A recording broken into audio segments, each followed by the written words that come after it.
বেগম জিয়ার মুক্তির দাবিতে কাল রাজধানীতে বিএনপির সমাবেশ।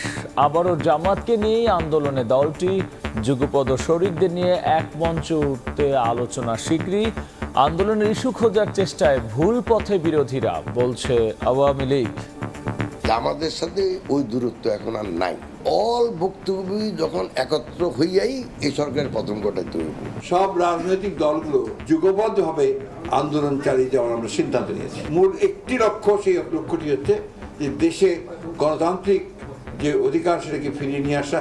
আন্দোলনের ইস্যু খোঁজার চেষ্টা করছে, তারা আবারও ভুল পথে হাঁটছে। দেখছিলেন প্রধান শিরোনাম। রাত 11টার সময় সঙ্গে আছি আমি গোলাম রাব্বি। এছাড়াও খেলার খবর জানাতে খেলার সময়ে যুক্ত হবেন রাব্বি। আপনাকে ধন্যবাদ। বিশ্বের নানা প্রান্তের খেলাধুলার খবর জানিয়ে দেব আমি সাব্বির মিথুন। এবার অন্যান্য শীর্ষ সংবাদ। মতিউরের পর এবার এনবিআর এর প্রথম সচিব মাহমুদ ফয়সালের নামে অঢেল সম্পত্তি, 700-রও বেশি অ্যাকাউন্ট, 16 কোটি টাকার সম্পদ জব্দের আদেশ। বিদেশে পাচার হয়েছে কিনা তদন্তে দুদক। তিস্তা মহাপরিকল্পনায় ভারতের আগ্রহ শুধুই কালক্ষেপণ, দাবি নদী গবেষকের। চীন ভারত দ্বৈরথে ফের প্রকল্প নিয়ে শঙ্কায় বাসিন্দারা, নিজস্ব অর্থায়নে বাস্তবায়নের তাগিদ। বিভেদ আর দূরত্ব ভুলে আবারও জামাতকে সঙ্গে নিয়েই সরকার পতনের আন্দোলনে নামতে যাচ্ছে বিএনপি। দলটির নেতারা বলছেন যে যাই বলুক, লক্ষ্য অর্জনে যুগপৎ আন্দোলনে শরিক দলগুলোর সঙ্গেই সরকার বিরোধী সবাইকে এক করেই মাঠে নামবেন তারা। তবে জামাত নেতারা বলছেন বিএনপির সঙ্গে গাঁটছড়া বাঁধতে বাধা হয়ে দাঁড়িয়েছে যুগপদের কয়েকটি দল, যে কারণে আন্দোলন তাদের বারবারই ব্যর্থ হচ্ছে। অন্যদিকে যুগপৎ শরিকরা বলছেন বিএনপি জামাতকে সঙ্গে নিলে ব্যত্যয় ঘটবে আন্দোলনের, আর এমন সিদ্ধান্ত তারাও বদলাতে পারেন। আহমেদ সালেহিনের রিপোর্ট। 2006 সালে ক্ষমতা ছাড়ার পর 2015 সাল পর্যন্ত সরকার বিরোধী আন্দোলনে বিএনপির প্রধান শক্তি হয়ে পাশে ছিল জামায়াত ইসলাম। সে সময় বেশ শক্তি প্রদর্শন করে ইসলামী চিন্তাধারার এই দলটি। আর সেই সময় মানবতা বিরোধী অপরাধে জামাতের শীর্ষ পর্যায়ের একাধিক নেতা দণ্ডিত হলেও বিএনপির নিষ্ক্রিয়তায় টানাপোড়েন বাড়তে থাকে তাদের সাথে। একই সঙ্গে বিএনপির উপর বাড়তে থাকে আন্তর্জাতিক চাপও। এর মাঝে হয়ে যায় দুটি জাতীয় নির্বাচন। অনেকটা প্রকাশ্যে আসে বিএনপি জামাতের দূরত্ব। তবে বেশ কয়েকটি সামাজিক অনুষ্ঠানে জামাতের শীর্ষ নেতারা সেই দূরত্ব ও ভেদাভেদ ভুলে আবারও একসাথে পথ চলার ইঙ্গিত দেন। ছোটখাটো সকল ভেদাভেদ ভুলে গিয়ে জাতির বৃহত্তর স্বার্থে। জামাত নেতারা বলছেন সম্প্রতি সরকার পতনের এক দফা দাবির আন্দোলনের ব্যর্থতার পেছনে রয়েছে যুগপৎ আন্দোলনে শরিক কয়েকটি দল, যাদের কারণেই বিএনপির সাথে মতবিরোধ ও দূরত্ব বেড়েই চলেছে তাদের। আমাদের দিক থেকে কোনো কমতি আছে আমরা মনে করি না। কোনো রাজনৈতিক দলের শত্রু না। ডান হোক বাম হোক মিলেমিশে কাজ করতে হবে। একই কর্মসূচি বাস্তবায়নের জন্য একসাথে নামতে হবে মাঠে। এখানে ঘাটতি আছে। কারা আসলে বাধা হয়ে দাঁড়াচ্ছে? কোনো রাজনৈতিক শক্তি দল। তাহলে কি সেই ঘাটতির কারণেই আন্দোলনটা ব্যর্থ হয়েছে? অবশ্যই ঐক্যবদ্ধ আন্দোলনে কোনো ক্ষেত্রে ত্রুটি আছে, না থাকলে তো আন্দোলন সফলতার দিকে চলে যেত। তবে এই নিয়ে বাম দলগুলোর মধ্যে মতপার্থক্য থাকলেও শরিকরা বলছেন জামাতকে নিয়ে বিএনপি আন্দোলনে গেলে নতুন করে সিদ্ধান্ত নেবেন তারা। ইঙ্গিত দেন আন্দোলনে হতে পারে ছন্দপতন। আমরা কোনো দ্বিধাদ্বন্দ্বের মধ্যে নেই। যুগপৎ আন্দোলনের মধ্যে তো জামাত নেই, জামাত যুগপৎ আন্দোলনের বাইরে আছেন। বিএনপি জামাতকে কিভাবে ডিল করবেন সেটা একান্তই বিএনপির বিষয়। যুগপৎ আন্দোলনের বড় ধরনের ব্যত্যয় ঘটে এরকম কোনো পদক্ষেপ বিএনপি গ্রহণ করবে এটা আমি চিন্তা করছি না। এটা সুনির্দিষ্টভাবে কি কলাকৌশল হয়, কি পদক্ষেপ, তার উপরে আমরা সিদ্ধান্ত গ্রহণ করব। বিএনপি নেতারা বলছেন জামাতের সঙ্গে দূরত্ব থাকলেও তা কমে এসেছে। কারো কথায় কান দিয়ে নয়, সরকার পতনের লক্ষ্যে জামাতকে একসাথে আন্দোলনে চান তারা। ব্যর্থ করতে তো অসুবিধা নাই, যদি ব্যর্থ হয় ওরা বলতে থাকুক, আন্দোলনও করুক, একসাথে রাস্তায় নেমে সরকারকে পতন ঘটাতে হবে। না হলে এরকম কথা কইতেই থাকবে। জামাত একটা দূরত্ব আমাদের সাথে হয়েছে, জামাতের সাথে ওই দূরত্ব এখন আর নাই। অল ভুক্তভোগী যখন একত্র হইয়াই এই সরকারের পতন ঘটাতে হইব।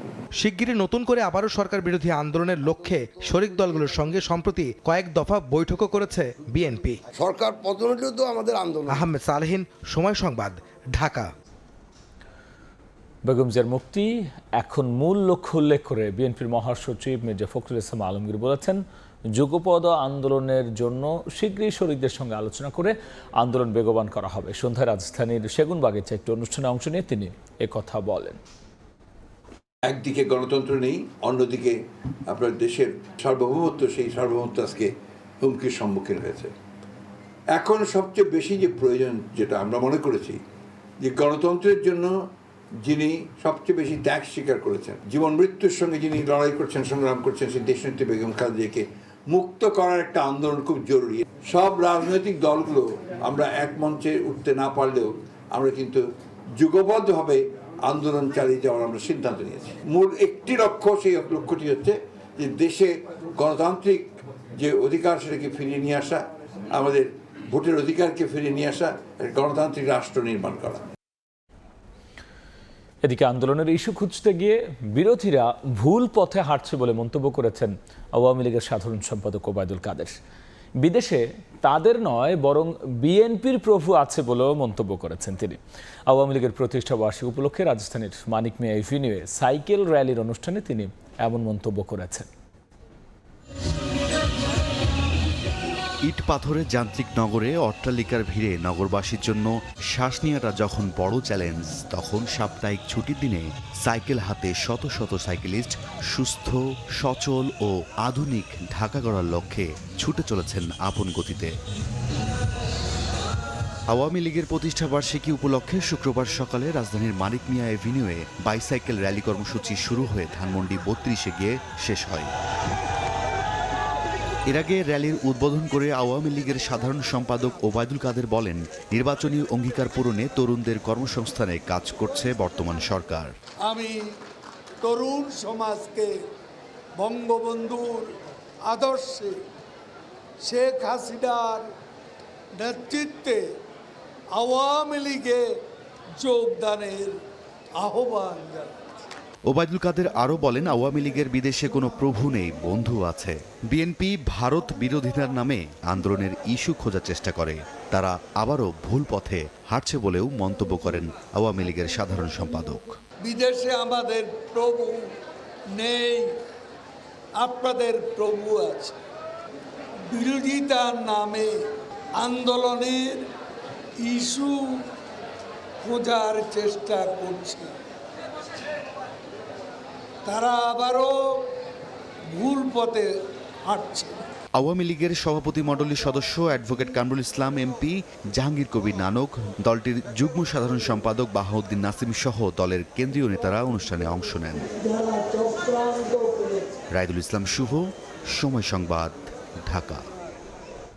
দুদকের অনুসন্ধানে একের পর এক বেরিয়ে আসছে থলের বিড়াল। মতিউর রহমানের পর এবার এনবিআরের প্রথম সচিব কাজী আবু মাহমুদ ফয়সালের বিপুল সম্পদের খোঁজ মিলেছে দুর্নীতি দমন কমিশনের অনুসন্ধানে। নিজেরও পরিবারের সদস্যদের নামে ফয়সাল গড়েছেন সম্পদের পাহাড়। ইতিমধ্যে 16 কোটি টাকার সম্পদ জব্দের আদেশও দিয়েছেন আদালত। খোঁজ মিলেছে 700টিরও ব্যাংক অ্যাকাউন্ট রয়েছে তার। মতিউরের পর এবার আলোচনায় জাতীয় রাজস্ব বোর্ডের প্রথম সচিব কাজী আবু মাহমুদ ফয়সাল। ক্ষমতার অপব্যবহার ও ঘুষের মাধ্যমে হাজার কোটি টাকার সম্পদ গড়েছেন তিনি। আদালতে জমা দেওয়া দুদকের প্রতিবেদন বলছে, রাজধানীর ভাটারায় তার নামে রয়েছে 5 কাঠার প্লট। একই এলাকায় তার স্ত্রী জেসমিন আক্তারের নামেও আছে 5 কাঠার আরেকটি প্লট। ফয়সাল ও স্ত্রীর নামে নারায়ণগঞ্জে রয়েছে কোটি টাকার জমি। শুধু তাই নয়, ফয়সালের শ্বশুর আহমেদ আলীর নামে রাজধানীর রমনা এলাকায় গত বছর অক্টোবরে একটি ফ্ল্যাট কেনা হয়, যার মূল্য দেখানো হয় প্রায় 1 কোটি টাকা। এছাড়া শাশুড়ি মমতাজ বেগমের নামে 2022 সালে খিলগাঁওয়ে 10 কাঠার একটি প্লট কেনা হয়। এসব সম্পদ করদাতাদের ভয়ভীতি দেখিয়ে বদলি বাণিজ্য ও ঘুষের টাকায় কেনা হয়েছে জানিয়ে দুদকের আইনজীবী বলছেন, ইতোমধ্যে ফয়সালের বেশ কিছু সম্পদ জব্দের আদেশ দিয়েছেন আদালত, যার মূল্য অন্তত 16 কোটি টাকা। আয়করদাতাদের ভয়ভীতি প্রদর্শন করে অর্থ গ্রহণ করত, বিভিন্ন অনিয়ম ও দুর্নীতির মাধ্যমে 1000 কোটি টাকা আত্মসাৎ, অবৈধ সম্পদ, এগুলো কিন্তু চারটি ব্যাপার না। এখন একজন পাবলিক সার্ভেন্ট, একজন বিসিএস অফিসার 2005 সনে সে জয়েন করছে, এই 20 বছরের মাথায় সে 1000 কোটি টাকা, এটা তো আপনার, এটা কি হরিলুটের দেশ? শুধু সম্পদই নয়, নগদ অর্থের হিসাবও বেশ লম্বা ফয়সালের। ব্যাংকে টাকা জমিয়েছেন আত্মীয় স্বজন সবার নামে। ফয়সাল তার স্ত্রী ও শ্বশুরের নামে 50 লাখ টাকা করে সঞ্চয়পত্র রয়েছে। স্ত্রী, শ্বশুর ও স্বজনদের 19টি ব্যাংক ও একটি আর্থিক প্রতিষ্ঠানের হিসেবে জমা থাকা অর্থের পরিমাণ 6,96,00,000 লাখ টাকা। দুর্নীতির মাধ্যমে অর্জিত আয়ের উৎস গোপনের জন্য নিজের নামসহ আত্মীয় স্বজনদের নামে খুলেছেন 700টিরও বেশি হিসেব। দুদকের আইনজীবী বলছেন, এসব টাকা বিদেশে পাচার করেছে কিনা তাও খতিয়ে দেখা হচ্ছে। আমরা যে তথ্যপাত্র তাদের কাছে চাবো বিএফআইউর কাছে, বিএফআইউ সেটা বিদেশে পাঠিয়ে দিবে, বিএফআইউ সেটা বিদেশ থেকে যে তথ্যপাত্র পাবে সেটা আমাদেরকে সরবরাহ করবে। তখনই আমরা জানতে পারবো উনি বিদেশে পাঠিয়েছে কি না। এটা হলো যেটা রেকর্ডের ভিত্তিতে, রেকর্ডের বাইরেও অনেক টাকা পাঠায়, অনেক সময় হুন্ডির মাধ্যমে পাঠায়। কাজী আবু মাহমুদ ফয়সাল কর ক্যাডার হিসেবে 2005 সালে সহকারী কমিশনার পদে জাতীয় রাজস্ব বোর্ডে চাকরি শুরু করেন। বর্তমানে তিনি জাতীয় রাজস্ব বোর্ডে লিগ্যাল ও ট্যাক্স বিভাগে প্রথম সচিব। নাজমুস সালেহী, সময় সংবাদ, ঢাকা। তিস্তা মহাপরিকল্পনায় ভারতের আগ্রহ উদ্দেশ্য প্রণোদিত এবং কালক্ষেপণ ছাড়া আর কিছুই না। যারা তিস্তার পানি দিতে নারাজ তারা এই প্রকল্পে কতটা আন্তরিক হবেন, এমন প্রশ্ন এক নদী গবেষকের। চীন ভারত দ্বৈরথে এই প্রকল্প ঝুলে গেলে তৈরি হবে নানা প্রশ্নের। নাজমুল ইসলাম নিশাদের রিপোর্ট। পানির প্রশ্নে ভারতের আগ্রাসী নীতির কারণে দীর্ঘদিন ধরে তিস্তা পাড়ের বাসিন্দারা আন্দোলন চালিয়ে আসছেন তিস্তা মহাপরিকল্পনা বাস্তবায়নের। পানি উন্নয়ন বোর্ড ও পাওয়ার চায়না যৌথ সমীক্ষা শেষে এই প্রকল্পে বিনিয়োগের আগ্রহ দেখিয়েছে চীন। তিস্তা নদী के संरक्षण एवं प्रबंधन पर बातचीत के लिए शीघ्र ही एक टेक्निकल टीम বাংলাদেশ का दौरा करेगी। তবে একই প্রকল্পে ভারতের কারিগরি দল পাঠানো ও নতুন করে সমীক্ষার প্রস্তাব, বিনিয়োগ এবং একই সাথে পশ্চিমবঙ্গের মুখ্যমন্ত্রী মমতা বন্দ্যোপাধ্যায়ের সরাসরি বিরোধিতা নিয়ে উঠেছে নানা প্রশ্ন। তিস্তায় 14টা হাইডেল পাওয়ার হচ্ছে, তখন চোখে দেখেনি। ফরাক্কানি আবার চুক্তি রিনিউ হচ্ছে, আমাদের জানালো না। এদিকে 27 জুন পররাষ্ট্রমন্ত্রী হাসান মাহমুদ সাংবাদিকদের জানান, তিস্তা যেহেতু ভারত ও বাংলাদেশের যৌথ নদী, সে কারণে ভারত সহযোগিতা করলেই ভালো হয়। তিস্তা যেহেতু দুই দেশের যৌথ নদী, ভারত এবং বাংলাদেশের, সেই ক্ষেত্রে আমরা মনে করি এটি যদি ভারত আমাদেরকে প্রয়োজন অনুযায়ী সহায়তা করে তাহলে সেটি ভালো। তবে গবেষকরা বলছেন, যে দেশ তিস্তার পানি শোষণ করছে দীর্ঘ সময়, তিস্তাকে মেরে ফেলার সব আয়োজন করেছে, তাদের এমন প্রস্তাব শুধুমাত্র সময়ক্ষেপণ। তিস্তার সঙ্গে পানি বন্টন চুক্তি চূড়ান্ত হয়ে আছে, শুধু সই করলে হয়। সে সই না করে নতুন কারিগরি টিম এসে কি দেখতে চায়, কি দেখাতে চায়। আর অধিকার কর্মীদের সোজা কথা, তিস্তা নিয়ে ভারত চীনের রাজনীতি দেখতে চায় না তিস্তা পাড়ের মানুষ। প্রয়োজনে তিস্তা কর্তৃপক্ষ গঠন করে মহাপরিকল্পনা বাস্তবায়ন করতে হবে। প্রয়োজনে তিস্তা কর্তৃপক্ষ গঠন করো, কিন্তু এই প্রকল্প কোনোভাবেই চীন ভারতের দৌরতের জায়গায় নিয়ে যাওয়া যাবে না। এমন পরিস্থিতিতে ভূরাজনৈতিক শক্ত প্রতিকূলতার পাহাড় ডিঙ্গিয়ে সূচিত হবে উত্তর জনপদের মানুষের স্বপ্নযাত্রা, তিস্তা মহাপরিকল্পনা, এমনটাই প্রত্যাশা সংশ্লিষ্টদের। নাজমুল ইসলাম নিশাত, সময় সংবাদ, রংপুর। এবার জানাবো বাণিজ্যের খবর।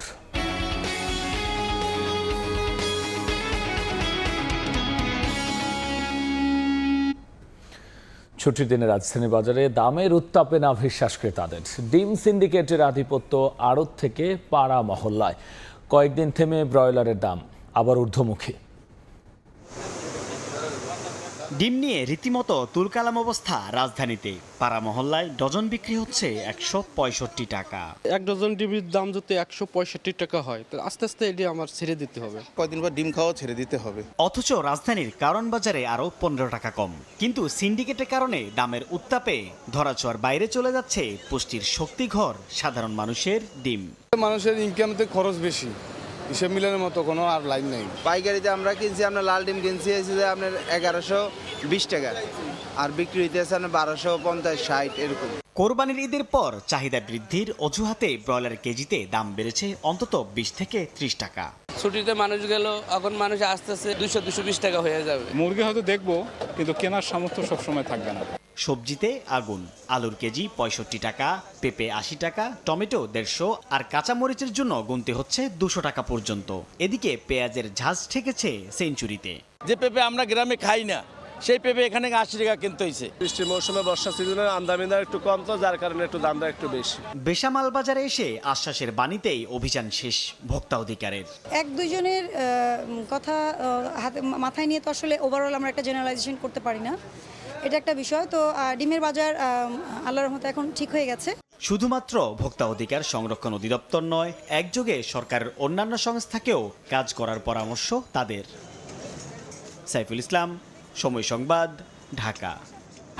3 দিন ধরে বন্ধ পটুয়াখালীর পায়রা তাপবিদ্যুৎ কেন্দ্রের একটি ইউনিট, আর এতে দক্ষিণাঞ্চল সহ বিভিন্ন এলাকায় দেখা দিয়েছে লোডশেডিং। গরমে অতিষ্ঠ হয়ে উঠেছে জনজীবন।